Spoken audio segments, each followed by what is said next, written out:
Detention of suspects that are linked to the assault of Godfrey Osotsi. While citing incomplete investigations, the prosecutors told the court that the key steps, that is including an identification parade as well as forensic analysis of the CCTV footage, mobile phones by the Directorate of Criminal Investigations as well as yet are all yet to be completed.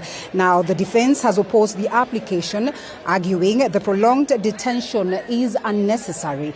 And of course, as the court weighs in on the balance between the individual liberty as well as integrity of investigations. This story was compiled by none other than Faith Wangari. Let's take a look.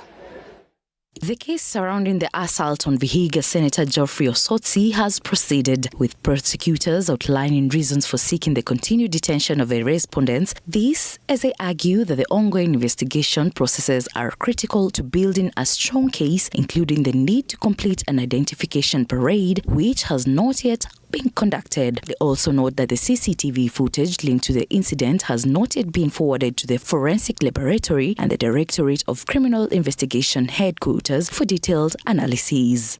Respondents the identification parade is yet to be conducted.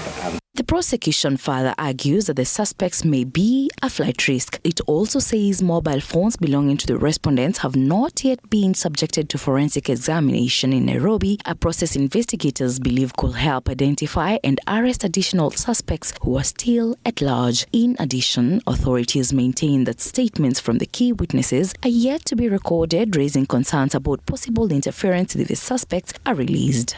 I do not agree with the applicants that an identification parade is compelling reason at this point and ought to be done even before the suspects were brought to this court. I take note of the fact that there are other key witnesses who are yet to record statements, and the respondents are likely to interfere with those witnesses, notwithstanding the status of the complainant.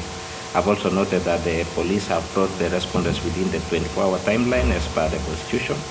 However, the court noted that it does not consider the pending identification parade at this point to be a compelling reason for continued detention, stating that such a procedure should have been conducted before the suspects were presented in court. The court nevertheless acknowledged that several key witnesses are yet to record statements and observed that there is a likelihood the respondents could interfere with them despite the status of the complainant. It also noted the police presented the respondents within the constitutional 24-hour timeline following their arrest.